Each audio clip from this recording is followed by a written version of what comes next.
کہا میری بیوی بہت بد زبان ہے، میں کئی دفعہ طلاق دینے کی سوچ چکا ہوں، لیکن میرے 3 بچے ہو چکے ہیں، بچوں کو دیکھتا ہوں تو پھر میں اپنے صبر کا گھونٹ پی لیتا ہوں، ورنہ میرا جی چاہتا ہے اس کو ابھی طلاق دے کے گھر سے نکال دوں۔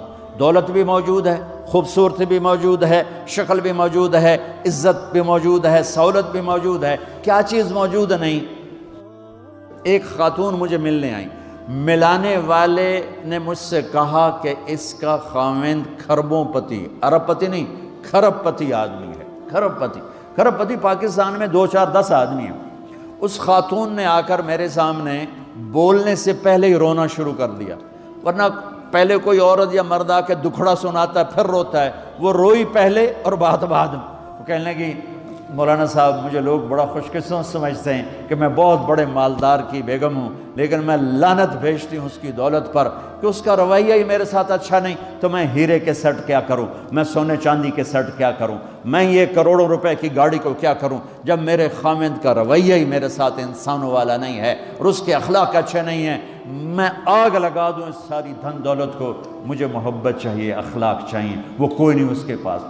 چند دن بعد دوسرا واقعہ سنا، ایک نوجوان بڑا خوبصورت، وہ بھی اسی طرح لیکن اتنا مالدار، کافی مالدار، وہ آ کے میرے پاس بیٹھ کے رونے لگا، مولانا صاحب اب میں کیا کروں، میری زندگی برباد ہو گئی، میرا اتنا عالی شان گھر ہے، اتنی اچھی میری کمائی ہے، آمدنی ہے، لیکن میں کیا کروں۔ یہ اسی کے الفاظ بتانے لگا ہوں، میری بیوی کی زبان 20 فٹ لمبی ہے، میں کہا رکھ دی کتنے 20 فٹ چاہتے، میں کہا وچوں 19 فٹ کٹ دے شاید کچھ کم بن جاوے۔ کہا میری بیوی بہت بد زبان ہے، میں کئی دفعہ طلاق دینے کی سوچ چکا ہوں، لیکن میرے 3 بچے ہو چکے ہیں، بچوں کو دیکھتا ہوں تو پھر میں اپنے صبر کا گھونٹ پی لیتا ہوں، ورنہ میرا جی چاہتا ہے اس کو ابھی طلاق دے کے گھر سے نکال دوں۔ دولت بھی موجود ہے، خوبصورتی بھی موجود ہے، شکل بھی موجود ہے، عزت بھی موجود ہے، سہولت بھی موجود ہے، کیا چیز موجود نہیں؟ اخلاق موجود نہیں، حسن سلوک موجود نہیں، پیار محبت موجود نہیں۔ اب اپنے گھروں میں اگر خوشی دیکھنا چاہتے ہیں، ہر رشتے کو اگر آپ آباد کرنا چاہتے ہیں تو میرے نبی والی محبت دینا سیکھیں، میرے نبی والی محبت دینا سیکھیں، اپنے بچوں کو بھی، اپنی اولاد کو بھی، اپنے بہن بھائیوں کو، اپنے ماں باپ کو، ساس بہو کو، بہو ساس کو، سسر بہو کو، بہو سسر کو، بھائی بھائی کو، بہن بہن کو، اللہ کے واسطے برداشت کرنا سیکھو۔ مجھے میرے رب کی قسم ساری دنیا کا چین و سکون برداشت میں ہے، صبر میں ہے، صبر میں ہے، صبر میں ہے۔ زبان۔ ایک نوجوان میرے پاس آیا، کہا جی میری بیوی سے لڑائی ہوتی، مجھے کوئی تعویذ دو۔ میں نے کہا بیویوں پہ تعویذ اثر ہی نہیں کرتا۔ کہنے کا کیا کروں؟ میں نے کہا ایک عمل بتاتا ہوں، سنت عمل، کہ 1-2 لقمے اپنے ہاتھ سے بیوی کو کھلا دیا کرو۔ وہ کہنے لگا اس سے کیا ہوگا؟ میں نے کہا تو تم دیکھو گے، پھر میں پوچھوں گا تم سے کیا ہوگا۔ میں نے کہا یہ سنت عمل ہے، اس سے محبت بڑھے گی۔ کوئی 8-10 دن گزرے تو اس کا فون ویسے آ گیا حال احوال پوچھنے میرا، تو مجھے اپنی بات یاد آ گئی۔ میں نے کہا میری بات پہ عمل کیا تھا؟ کہنے لگا نہیں۔ میں نے کہا کیوں؟ کہنے لگا شرم آتی۔ میں نے کہا لڑتے ہوئے شرم نہیں آتی؟ کبھی کوئی کمزور سے بھی لڑتا، عورت تو بیچاری کمزور ہے، چلو یہاں کی عورتیں طاقتور ہیں، سنا ہے کہ بڑی شیرنیاں ہیں اور ان کے خامد سارے بکری یہ شیر ہیں، الٹا ہی کام ہے، یہاں عورتیں شیر ہیں، خامد بکریاں ہیں۔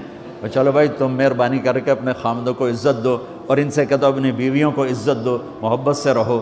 تو میں نے کہا بے وقوف، کبھی کمزور کے ساتھ بھی کوئی لڑتا ہے، اس میں تمہیں شرم نہیں آتی اور اس میں شرم آتی ہے؟ سنت۔ میں نے کہا چل کر اور مجھے بتا۔ کوئی 2 گھنٹے بعد اس کا فون آیا، کہا مولانا دوپہر کا کھانا تھا، میں نے اپنی بیوی کے منہ میں لقمہ جو دیا نا تو اس کا منہ وہیں کھلا رہ گیا۔ وہ کہنے لگی تو نے خود تو کیا نہیں، کسی نے تجھے بتایا ہے؟ کس نے بتایا؟ تو بتا، تیرے اندر یہ ظرف نہیں ہے، تمہیں یہ سبق کس نے پڑھایا؟ اس نے کہا مجھے یہ سبق مولوی طارق جمیل نے پڑھایا۔ تو کہنے لگا میری بیوی نے ایسے اپنی جھولی اٹھا لی اور کہا مولوی طارق جمیل اللہ اس کے بچوں کو سلامت رکھے جس نے تمہیں انسان بنایا۔ میرے بھائی بہنوں صبر کرنا سیکھو۔ ہماری ایک دھوبن تھی ماسی شریفہ، مر گئی بیچاری، تو وہ آ گئی میری بہن کے پاس، چھوٹا قد، موٹی ڈٹی تو بڑی لڑک کی، پوری شیرنی۔ وہ آ کے کہنے لگی میری بہن کو، میری بہن تو انہوں چنگی طرح جان دی ہے، بی بی ہے میری نوواں بڑیاں لڑدیاں، میں نے کوئی تویز دے ساریاں میری نوکر بن جانا۔ اب میری بہن کو پتہ تھا کہ وہ سارا لڑائی دا تماشا تھا ماسی شریفاں تو شروع ہوندہ، ادو تو ہوندہ ہی کچھ نہیں، بیچاریاں معصوم جیاں چھوٹیاں چھوٹی عمر دیاں۔ تو میری بہن نے ایک تعویذ بنایا اور اس کو یوں رول کر کے نا اس کو کماسی شریفاں ہن جس لے تیری لڑائی ہوئے نا اس تعویذ تو چک مار کے بہ جانا ہے تے چھڑنا نہیں، جے تو چھڑیا تو مر جانا ہے، انہوں پکا کر کے رکھیں۔ اس نے کیا کیا؟ ماسی شریفوں کو چپ کروایا۔ اب ہمارا دیہاتی ماحول ہے، تعویذوں کی بڑا عقیدت ہے، صحیح تعویذ تو اثر کرتے ہیں لیکن اکثر تو ہیرا پھیری والے بیٹھے ہوئے سارے ہی، تو اللہ ماشاءاللہ۔ تو 8ویں دن وہ آ گئی، بی بی تو بڑا چنگا تعویذ دیتا، ساری لڑائی ختم ہو گئی۔ کیوں کہ ماسی شریفاں چپ ہو گئی۔ تو میں ان ساری مستورات کو یہ تعویذ دے کے جا رہا ہوں، یہ سب لے لو، یہ مرد بھی لے لو، اور جب کوئی جھگڑا ہو اے یہاں رکھ کے چپ کر کے بیٹھ جانا، آپ کی لڑائیاں ختم ہو جائیں۔ اگر آپ بولتے رہے تو پھر لڑائی ختم نہیں ہوگی۔ میرے نبی کی زندگی سیکھو، معاف کرنا سیکھو، محبت دینا سیکھو، ایسا نہ ہو کہ دو آپس میں بولتے نہ ہوں، ایسی بد اخلاقی سے بچو۔ اور آخری بات یہ ہے، آپ اس ملک میں رہتے ہیں، اب یہ آپ کا ملک ہے، اگر آپ کے پاسپورٹ ہیں تو یہ آپ کا ملک ہے، اس کو اس کے قانون کو عزت دو، اس کے قانون کو احترام دو۔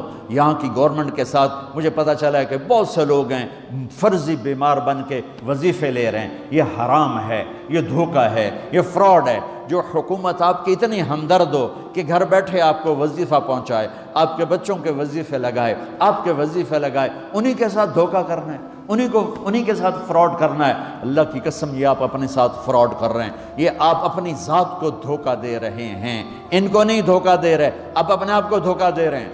ایک سردار جی ریل میں چڑھا، ہنسی جائے، لوگوں نے پوچھا سردار جی بڑے ہنس رہے ہو؟ کہنے لگا ریلوے والوں کے ساتھ آج بڑا فراڈ کیا، چکر کا دے دیا، ریلوے کو چکر دے دیا ہے۔ کہ سردار جی کیا چکر دیا ہے؟ کہنے لگا واپسی کا ٹکٹ بھی لے لیا ہے اور واپس میں نے آنا کوئی نہیں ہے۔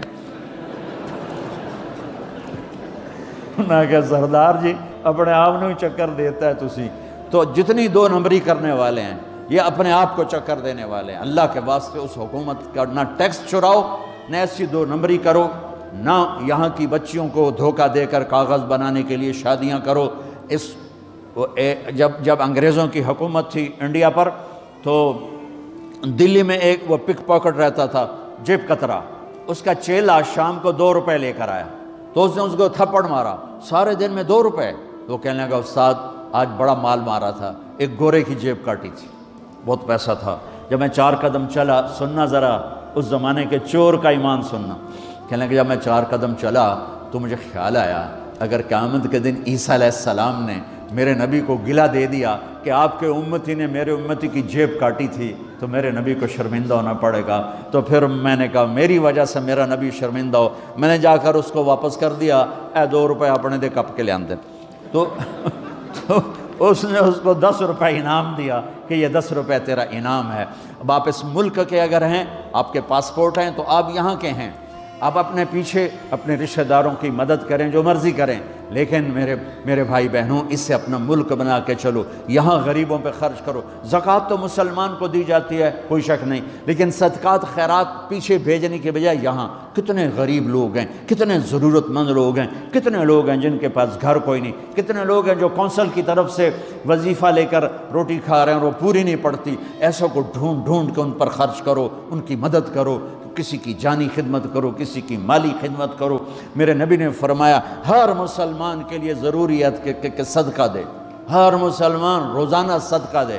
تو صحابہ نے کہا یا رسول اللہ پیسے نہ ہوں تو آپ کہتے چلو کوئی بات نہیں۔ کہا نہیں سنو، آپ نے کہا بازار میں جا کے مزدوری کرے اور مزدوری کی قیمت وصول کر کے صدقہ کرے، صدقہ اتنا ضروری ہے، بلاؤں کو ٹال دیتا ہے، مصیبتوں کو ٹال دیتا ہے۔ تو یہاں رہنے والے یہاں کے قانون کا احترام کریں، یہاں کے قانون کو عزت دیں، اللہ کے واسطے 2 نمبری نہ کریں۔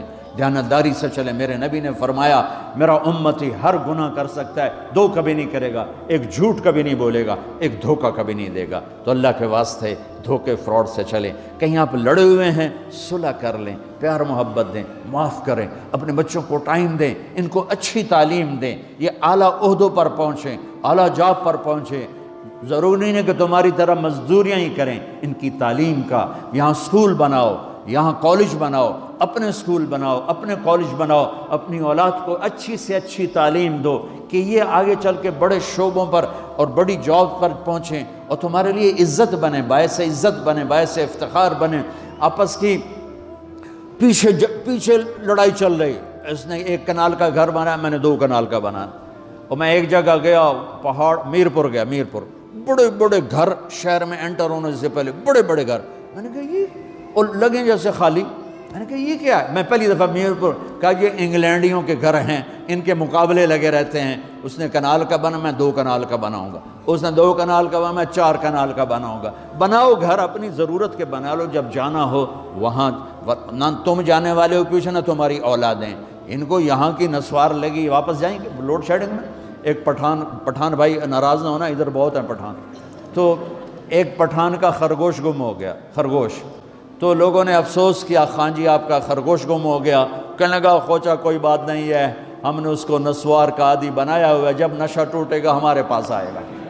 یہ تمہاری نسل اور تم انگلینڈ کی نسوار کھا کھا اب تم پاکستان جاؤ گے، ہندوستان جاؤ گے، بنگلہ دیش جاؤ گے، تم نے یہی رہنا ہے۔ اسے اپنا ملک بنا کے چلو، سنسیئر ہو کے چلو، اس کے قانون کا احترام کر کے چلو۔ یہاں غریبوں پہ صدقہ تو غیر مسلموں کو دو، ان کے دل قریب ہوں، ڈھونڈ ڈھونڈ کے دو، وہ تم سے پیار کریں، وہ تم سے محبت کریں، ان کے ہائے ہائے۔ او میرے نبی تشریف فرما تھے، ایک طوائف گزری، طوائف پروسٹیٹیوٹ، وہ آپ کو دیکھ کے نا آپ کا مذاق اڑانے کے لیے، کیسا نبی ہے، اکیلے بیٹھ کے کھاتا ہے، کسی کو پوچھتا ہی نہیں۔ غیر مسلم کافر طوائف، کتنی برائیاں اکٹھی ہو گئی۔ آپ نے کہا آ جا، وہ آ کے بیٹھ گئی، آپ نے کہا کھا، وہ تو آپ کا مذاق اڑا رہی تھی کہ نہیں ایسا نہیں کھاؤں گی، جو تیرے منہ میں ہے اپنے ہاتھ سے نکال کے مجھے کھلا۔ اس کا خیال تھا یہ مجھے ڈانٹیں گے، کہیں گے اس کو اٹھاؤ، 2 چھتر مارو، اس کو دفع کرو، میں کہوں گی دیکھو تمہارا نبی کیسا ہے، اتنا بد اخلاق۔ تو انہوں نے کہا نہیں، جو تیرے منہ میں ہے وہ نکال اور اپنے ہاتھوں سے میرے منہ میں ڈال۔ میرے نبی نے کہا یہ لو، آپ نے لقمہ منہ سے نکالا اور اس کے منہ میں ڈالا۔ اب پنجابی کی مثال ہے، کبے نو لت لگی اور سدھا ہو گیا۔ میرے نبی کے منہ کا لعاب جب اس طوائف کے منہ میں گیا، وہ ساتھ ہی کلمہ پڑھ گئی، ایمان لے آئی اور مدینے کی شریف ترین عورت بن گئی۔ میرے نبی تو اس طرح اخلاق والے تھے۔ یہاں تو نوکر سسٹم نہیں، میں پاکستان میں بھی روتا رہتا ہوں کہ نوکروں کے برتن الگ ہیں اور مالکوں کے برتن الگ ہیں، عورتوں کی نوکروں کی پلیٹ الگ ہے اور مالکوں کی پلیٹ الگ ہے۔ میرے نبی نے طائف کے کافر آئے، روزانہ ان کے ساتھ بیٹھ کے رات کو کھانا کھاتے تھے، ان کا جھوٹا کھاتے تھے۔ یہ اخلاق تھے جس نے انہیں کلمے میں داخل کر دیا۔ نجران کے جوڑ نظر آئے گا، اور میرے رب کی سنو، ان استقالنی عقلت لا، تو توبہ توڑ کے لے آ 1 دفعہ یا 1000 دفعہ، ایسا جوڑوں گا کہ جوڑ نظر ہی نہیں آئے گا، بے جوڑ کر دوں۔ اور یہ تیرے کرامن کاتبین کو بھی نہیں پتہ چلے گا کہ یہ توبہ ٹوٹی ہوئی ہے اور ٹوٹ کے جڑی ہے یا ٹوٹی نہیں۔ اللہ ایسی توبہ ہماری قبول کرے گا۔ جب ہو توبہ کرو، جب ہو توبہ کرو۔ تو نیت کرتے ہو توبہ کی؟ اگر ہم نے سچے دل سے کر لی تو اللہ کی قسم یہیں بیٹھے بیٹھے ہم سب ایسے ہو جائیں گے جیسے ماں کے پیٹ سے نکلے ہوں۔ اور پھر اگر ٹوٹ جاتی ہے، وہاں جا کے ٹوٹ جاتی، پھر کہنا یا اللہ میری توبہ۔ ماں تنگ آ کے شاید بچے کو مارنے لگ جائے، لیکن میرا رب کبھی تنگ نہیں پڑتا، جب بھی جھکو گے معاف کرے گا، جب بھی جھکو گے معاف کرے گا۔ اللہ تعالی ہمیں توفیق دے۔ تو میرے ساتھ کہو یا اللہ میری توبہ، پھر کہو یا اللہ میری توبہ، پھر کہو یا اللہ میری توبہ۔ اب اگر دل سے ہے تو سب معاف ہو گیا۔ آپ سب کو مبارک ہو۔